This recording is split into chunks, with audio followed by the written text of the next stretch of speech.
পশ্চিম বর্ধমান জেলা জুড়ে চলছে বেআইনি কয়লা বালির কারবার। পাশাপাশি অন্ডাল থানা এলাকায় দিন দিন বাড়ছে চুরির ঘটনা। আর সমস্তটাই চলছে রাজ্যের শাসক দলের নেতৃত্বে। এরই প্রতিবাদে বুধবার প্রবল বৃষ্টির মধ্যে এডিপিসির অন্ডাল থানা ঘেরাও করে তুমুল বিক্ষোভ দেখালো বিজেপি কর্মী ও সমর্থকেরা। বিজেপি নেতা জিতেন্দ্র তেওয়ারির নেতৃত্বে এই আন্দোলন সংগঠিত হয়। এছাড়াও বিজেপির এই বিক্ষোভ আন্দোলন কর্মসূচিতে উপস্থিত ছিলেন বিজেপির পশ্চিম বর্ধমান জেলার সাংগঠনিক সভাপতি দেবতনু ভট্টাচার্য। বিজেপি জেলা নেতৃত্বের তরফে এদিন হুঁশিয়ারি দেওয়া হয়, অবিলম্বে বালি চুরি বন্ধ না হলে ধারাবাহিক আন্দোলনে নামবে বিজেপি। এদিন মিছিল করে এসে জিতেন্দ্র তেওয়ারির নেতৃত্বে বিজেপি কর্মী ও সমর্থকরা অন্ডাল থানার সামনে বিক্ষোভ শুরু করেন। যদিও বিজেপির সমস্ত অভিযোগ ভিত্তিহীন, পাল্টা দাবি তৃণমূল নেতৃত্বের।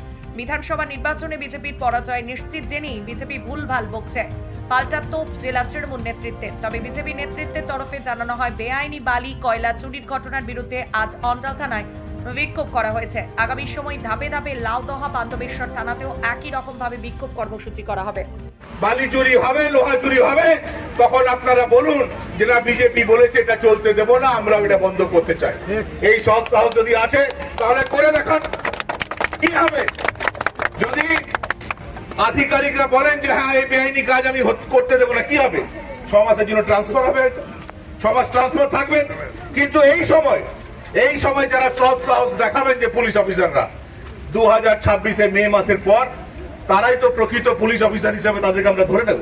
তারাই তো শাসন ক্ষমতা তাদের হাতে থাকবে। সিদ্ধান্ত আপনাদেরকে নিতে হবে যে আগামী 6 মাস এই কয়লা চোর, লোহা চোর, বালি চোর তৃণমূল কংগ্রেসের দাসত্ব করবেন না সংবিধানে যে শপথ নিয়েছেন সে শপথ পালন করে বেআইনি কাজকর্ম বন্ধ করবেন। এর মধ্যে তো চুরি বাড়ছে। চোরেরা জানে যে আমাদেরকে বাঁচাবার জন্য লোক আছে। এই সরকার, এই জেলাতে যত তৃণমূল কংগ্রেস নেতা তারা আমাদেরকে বাঁচাবে।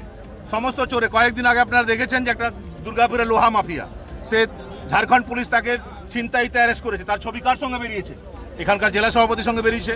দুদিন আগে একটা কুলটিতে একটা ছিনতাইবাজ ধরা পড়লো, পুলিশই ধরেছে। তার ছবি কার সঙ্গে বেরিয়েছে? তৃণমূল কংগ্রেস নেতাদের সঙ্গে বেরোচ্ছে।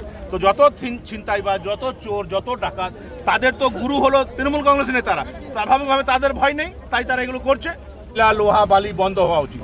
সিপিএম পার্টি যারা বিভিন্ন সময় নির্বাচনে প্রতিদ্বন্দ্বিতা করে, তারাও ডেপুটেশন দিয়ে বলুক যে লোহা কয়লা বালি ব্যবসা বন্ধ হওয়া উচিত। আর যারা যারা এটা বলবে না, ধরে নিতে হবে যে তারা তলে তলে এই মাফিয়াদের কাছ থেকে অর্থ নিচ্ছে। অন্ডাল থানায় বিজেপির নেতৃত্ব বিক্ষোভ দেখাচ্ছে যে কয়লা বালি চলছে তৃণমূল কংগ্রেসের মদতে এবং প্রশাসন জড়িত।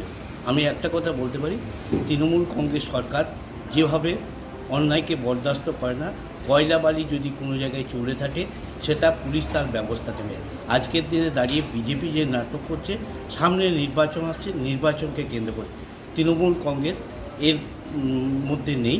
এর তৃণমূল কংগ্রেস জড়িত নয়। আজকের দিনে বিজেপি মানুষকে কাছে পাওয়ার জন্য এই রকমের থানা অভিযান করছে। আমরা তৃণমূল কংগ্রেসকে বলতে পারি, আগামী 26 নির্বাচনে তৃণমূল কংগ্রেস বিপুল সংখ্যক সিট নিয়ে আবার পুনরায় ক্ষমতায় আসবে। বাংলার মুখ্যমন্ত্রী মমতা ব্যানার্জি হবে, এটা পরিষ্কার। আর যে এলাকায় চুরি হচ্ছে এবং মানুষ কিছু জায়গায় চুরি হয়েছে অন্ডালে, আমি বলতে পারি পুলিশ প্রশাসন সক্রিয় থেকে যারাই এর সঙ্গে যুক্ত আছে তার ব্যবস্থা নেবে।